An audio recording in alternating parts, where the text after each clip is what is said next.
तो भाई कैसे हैं आप सभी लोग बढ़िया होंगे। और भाई आईबीपीएस क्लर्क रिक्रूटमेंट का जो है नोटिस आ चुकी है सभी चीज़ें।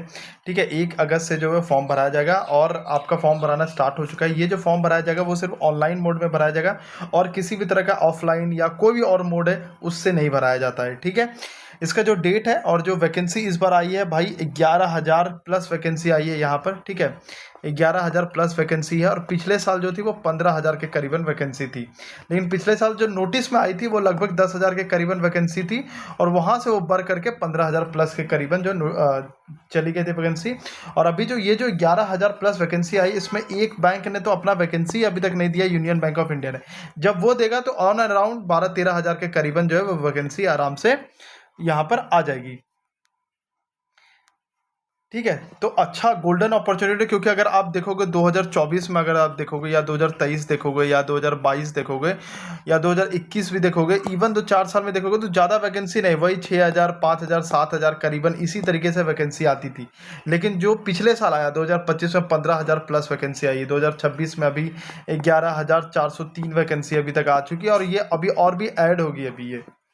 तो इसका एग्जाम की सारी चीज़ें बात कर लेते हैं, हर एक चीज़ें यहाँ पर देख लेंगे कि भाई आपका जितना भी डाउट है ना सारी चीज़ें क्लियर हो जाएगी आगे। ठीक है, ऑनलाइन रजिस्ट्रेशन की अगर बात करें तो 1 अगस्त से लेकर के 21 अगस्त तक का आपको टाइम मिलेगा। ठीक है, ऑनलाइन मोड आपको करना पड़ेगा। एग्जाम डेट की अगर बात करते हैं तो अक्टूबर में एग्जाम है, यानी कि लगभग अभी हमारे पास सितंबर अक्टूबर, यानी कि अच्छा खासा बोलूँ तो लगभग 60 से 70 दिन अभी अपने पास हाथ में है, तो इस एग्जाम के लिए इनफ होता है। अगर इस एग्जाम का बात करें कि एग्जाम का पैटर्न, मतलब पैटर्न बोलता हूँ, इस एग्जाम में क्या हिस्से होता है, तो ये इसमें प्री होता है सबसे पहले, फिर मेंस होता है और आपका हो जाता है। ठीक है, इसमें एक और टेस्ट होता है आपका प्रोफेंसी टेस्ट, जिसमें लैंग्वेज प्रोफेंसी टेस्ट। ये तब होता है जब मान लो कि आप कोई ऐसा स्टेट में आप भर देते हो जिस स्टेट से आप बिलोंग ही नहीं करते हो। सपोज दैट कोई बिहार का है, उसने भर दिया भाई आंध्र प्रदेश का, तो आंध्र प्रदेश का जो लैंग्वेज है उसका उसको टेस्ट देना पड़ेगा। ठीक है, अगर वो इसमें पास होता है तो ही वो फिर आगे जा पाएगा, लेकिन अगर बिहार के और बिहार में आप बढ़ते हो तो फिर आपको इस चीज़ से नहीं कोई प्रॉब्लम नहीं रहेगा। मेंस एग्जाम की अगर बात करें तो दिसंबर 2026 में आपका मेंस एग्जाम हो जाएगा। प्री का बात करूँ तो अक्टूबर 2026 और नवंबर में भाई आपका रिजल्ट भी आ जाएगा। ठीक है, और मार्च 2027 में अलॉटमेंट का भी इन्होंने दिया हुआ है। ठीक है, अब नेक्स्ट स्लाइड पे आते हैं। नेक्स्ट स्लाइड पे जो बात करते हैं कि भाई कौन कौन से बैंक ने यहाँ पे पार्टिसिपेट किया है। तो हमेशा जो 11 बैंक पार्टिसिपेट करता है, इधर 3 है, इधर 3 है, इधर 3 है, इधर 2 है, तो हमेशा 11 बैंक पार्टिसिपेट करती है। और यहाँ भी bank of Baroda, bank of India, bank of Maharashtra, Canara bank, central bank of India, Indian bank, Indian overseas, Punjab national bank, Punjab and Sindh bank, UCO bank and union bank of India, अभी इनका आना बाकी है वैकेंसी। ठीक है, अगर हम सैलरी की बात करते हैं तो इस तरीके से उन्होंने ब्रेक रूल कर दिया, पूरे सैलरी का बता दिया है। लेकिन जो लगभग जो सैलरी बनती है वो लगभग बनती है 45,000 के करीबन जो इसकी सैलरी बन जाती है। तो एक अच्छी खासी सैलरी है ये। अगर यहाँ पर बात करते हैं कि भाई एलिजिबिलिटी, थोड़ी सी क्राइटेरिया के बारे में बात कर रहे थे। सबसे पहले एज के बारे में बात करते हैं तो मिनिमम जो एज है भाई वो 20 ईयर्स है। ठीक है, और ये जो नोटिस मैंने डायरेक्ट जो है उनका नोटिफिकेशन से उठाया, मिनिमम एज जो है वो 20। इसमें कुछ ऐसा नहीं रहता है कि यूआर का अलग है, ओबीसी का अलग है, SC ST का अलग, ऐसा कुछ नहीं रहता है। मिनिमम सबके लिए फिक्स रहता है। मैक्सिमम की अगर बात करता हूँ तो मैक्सिमम यूआर के लिए 28 ईयर्स है। बाकी अगर आप ओबीसी हैं तो +3 ईयर्स कर लीजिएगा, SC ST हैं तो +5 ईयर्स कर लीजिएगा, और PWD कैंडिडेट्स हैं तो आप +10 ईयर्स कर लीजिएगा। ठीक है, यानी कि यूआर जो है यूआर 28 तक दे सकता है। ये जो है ओबीसी जो है वो 31 साल तक दे सकता है। अगर मैं SC ST की बात करता हूँ तो वो 33 साल तक दे सकता है, और PWD जो है वो 38 ईयर्स तक दे सकता है एग्जाम। और इन्होंने जो लिखा है कि भाई कि a candidate must have been born not earlier to 8 1998। अगर आप 1998 से पहले बॉर्न करते हैं तो फिर आप, और या फिर 1 8 2006, मतलब आपको जो बॉर्न होना चाहिए वो इसके बीच में होना चाहिए, तभी आप एलिजिबल हैं। किस कंडीशन में? इस कंडीशन में अगर आपके पास रिलैक्सेशन है तो 3 साल इसको पीछे कर दो। ठीक है, 3 साल इसको पीछे कर दो, मतलब 1995 तक आप आ सकते हो। ठीक है, यहाँ तक सारी चीज़ें हो गई। एज रिलैक्सेशन यहाँ पर सारी चीज़ें जो दी हुई है, जो मैंने अभी आपको बताया कि SC ST के लिए 5 साल है, ओबीसी के लिए 3 साल है, और PWD के लिए 10 साल है यहाँ पर। ठीक है, यहाँ पर आपका एजुकेशनल क्वालिफिकेशन है। एजुकेशनल क्वालिफिकेशन तो सबको पता होगा कि भाई कि a degree in any discipline from a university recognised by the government of India और any qualification recognised such by the central government, the candidate must process possesses valid marksheet degree certificate that he she is a graduate on the day he she registered and indicate the percentage of marks obtained in a graduation। तो मतलब सीधा सा बात है कि graduation आपका complete होना चाहिए, ठीक है, तभी आप जा करके एलिजिबल रहेंगे। और इनका क्वालिफिकेशन यहाँ पर एज इट इज़ दिया हुआ है इनका कि 21/8/2026 तक आप ग्रेजुएट होना चाहिए।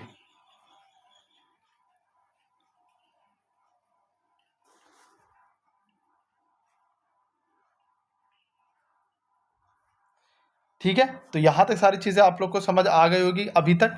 अब यहाँ पर देखते हैं पैटर्न के बारे में भाई, क्योंकि प्री और मेंस का यहाँ पर पैटर्न दिया हुआ है। प्री और मेंस में अलग अलग चीज़ें होती है। नंबर की बात करते हो तो सब प्री में जो आप यहाँ पर देख सकते हो, यहाँ पर जैसे आप यहाँ पर देखो सबसे मेंस में आपको एक सब्जेक्ट दिखेगा जनरल फाइनेंशियल अवेयरनेस, जो कि होता है 40 क्वेश्चन का 50 मार्क का। लेकिन अगर आप वही प्री में देखो तो प्री में आपको ये चीज़ें नहीं देखने को मिलेगी। प्री में आपको सिर्फ 3 चीज़ें देखने को मिलेगी, इंग्लिश, न्यूमेरिक मतलब आपके एप्टीट्यूड, ठीक है, और आपके रीजनिंग। ये कि 30, ये 35, ये 35 और सारे मिला के जो आपके 100 होंगे और 1 घंटा में आपको ये चीज़ें कंप्लीट करनी पड़ेगी, ठीक है। और इसका कट ऑफ भी अच्छा खासा जाता है, तो अच्छे से आप लोग ट्राई कीजिएगा बनाने का, ठीक है। मेंस वहीं अगर मेंस की बात करें तो मेंस का टोटल मार्क्स बढ़ जाता है, 200 नंबर का हो जाता है। नंबर ऑफ क्वेश्चन 40 हो जाते हैं जनरल अवेयरनेस का, और इंग्लिश के भी 40, रीजनिंग के भी 40, एप्टीट्यूड के भी 40। तो इस तरीके से आपका 160 क्वेश्चन बन जाता है, 200 मार्क्स का रहता है। और जो आपको टाइम अलॉट किया जाता है वो सेक्शनल वाइज किया जाता है, लगभग लगभग बोलता हूँ सॉरी, जो टाइम आपके पास रहता है वो 125 मिनट, यानी कि 2 घंटा 5 मिनट आपके पास टाइम आपको मिलता है वहाँ पर। अब बात कर लेते हैं भाई कि मीडियम ऑफ एग्जामिनेशन जैसे कि आपका क्या क्या है यहाँ पर। तो आप ये इसका स्क्रीनशॉट जरूर ले लीजिएगा अपने स्टेट के हिसाब से। यहाँ पर आपको सभी का मिल जाएगा, जैसे अंडमान, आंध्र प्रदेश, अरुणाचल, असम, बिहार। बिहार में जैसे आप इंग्लिश और हिंदी में दे सकते हो, चंडीगढ़। तो इस तरीके से आपको सारे स्टेट का जो यहाँ पर मिल जाएगा, तो आप इसका स्क्रीनशॉट रख लो, ठीक है, इसका स्क्रीनशॉट रख लो यहाँ पर,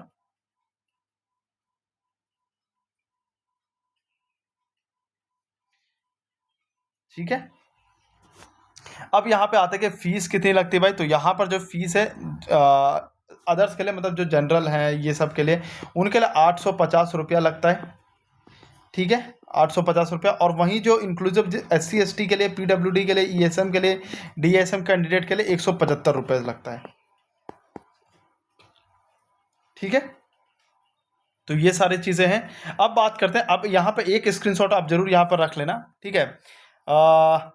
ये आपके सेंटर्स का अलॉटमेंट है कि आपको कहाँ कहाँ सेंटर मिल सकते हैं। जैसे अंडमान अगर आप भरते हो तो पोर्ट एंड ब्लेयर में मिल सकता है। आंध्र प्रदेश में भरते हो तो इतने सारे जगह हैं आपको सेंटर मिल सकता है। बिहार में अगर आप भरते हो तो ये सारे सेंटर आपको मिल सकते हैं। तो अपने हिसाब से यहाँ पर ये चीज़ें देख लेना कि आपके बगल में कौन सा सेंटर है। फर्स्ट प्रेफरेंस जो है आप वहीं पर देना, ठीक है। तो ये सारी चीज़ें हैं यहाँ पर। यहाँ पर ये सारी चीज़ें आपके मिल गए, और फिर यहाँ पर आपको बाकी सारे राज्य के मिल जाएंगे। आप एक बार स्क्रीनशॉट इसका ले लो अच्छे तरीके से, ठीक है। अब आगे हम लोग बढ़ते हैं, आगे बात करते हैं। सबसे बड़ी बात है कि भाई कि सिग्नेचर लेफ्ट और क्या क्या चाहिए। तो आपको यहाँ पर left hand impression left thumb impression चाहिए होगा, सिग्नेचर चाहिए होगा। सिग्नेचर हमेशा ब्लैक पेन से आप लोग ट्राई कीजिए करने का, ठीक है। ब्लैक पेन से रिक्वायर्ड होता है, बॉल पेन से, ब्लैक बॉल पेन, ठीक है। आपका फोटोग्राफ आपका होना चाहिए, और फोटोग्राफ का यहाँ पर सब कुछ डायमेंशन आपको दिया हुआ है। सबसे बड़ी बात यहाँ पर ये है कि आपका जो बैकग्राउंड होना चाहिए वो वाइट बैकग्राउंड होना चाहिए। ऐसा मत करना कि ब्लू रख देना, ब्लैक रख देना, कुछ और रख देना। हमेशा ट्राई करना कि वाइट बैकग्राउंड आपका पीछे रहना चाहिए, ठीक है, क्योंकि इससे क्या होता है, नहीं तो भाई बहुत रिजेक्शन हुए हैं, ठीक है। यहाँ पर इन्होंने फोटो का भी दिया है कि 50 के बी। अब देखते हैं, ensure that the size of the scan image is not more than 50 के बी। तो 50 के बी से कम होना चाहिए, यानी कि 20 से लेकर के 50 के बी के बीच में आपका होना चाहिए स्कैन इमेज। और डायमेंशन भी इन्होंने दिया है। और बड़ी बात एक चीज़ और रहती है कि बहुत लोग क्या करते हैं, चश्मा पहन के कर लेते हैं, हैट्स डाल लेते हैं अपने ऊपर। तो भाई ये सब चीज़ें मत करना, बिल्कुल भी मत करना, ठीक है, क्योंकि ऐसे ऐसे केस आ चुके हैं भाई। यहाँ पर मैंने आप लोगों के लिए ये रख दिया क्योंकि ये सबसे बड़ी चीज़ होती है, हैंड रिटन डिक्लेरेशन, ठीक है। तो यहाँ से आप लोग कॉपी नोट कर लेना अगर आपको नोटिस में नहीं मिलता। वैसे नोटिस के कौन से पेज नंबर पे मिल जाएगा ये आपको मैं बता देता हूँ। तो ये आपको 54 पेज नंबर पे जब जाओगे नोटिस का, तो आपको यहाँ पर हैंड रिटन डिक्लेरेशन आपको देखने को मिल जाएगा। इसको एज इट इज़ यहाँ पर आई लिखना, यहाँ पर अपना नाम लिखना, एंड देन फिर यहाँ से शुरू कर देना चीज़ें, ठीक है, यहाँ से कर देना। ये बस आपके लिए मेंशन किया हुआ है कि भाई कि यहाँ पर आपको एक नाम आपको अपना लिखना है, ठीक है। तो यहाँ पर सारी चीज़ें हो गई। तो ये सारी जो भी आप देख रहे हैं ये सारे आप लोगों की नोटिफिकेशन में थी। तो भाई लोग कोई भी तरह का डाउट रहेगा, किसी भी तरह का कुछ रहेगा, तो आप लोग कमेंट कर देना और सब्सक्राइब कर लेना, क्योंकि आपको आपसे सारे अपडेट जो है वो यहाँ पर चीज़ें मिल जाएंगे, चाहे वो बैंकिंग हो, एसएससी हो, चाहे आप कोई भी एग्जाम्स दे रहे हैं, ठीक है, आपको सारे एग्जाम्स का अपडेट यहाँ पर मिल जाएगा। तो सब्सक्राइब कर लीजिएगा। जय हिंद, जय भारत।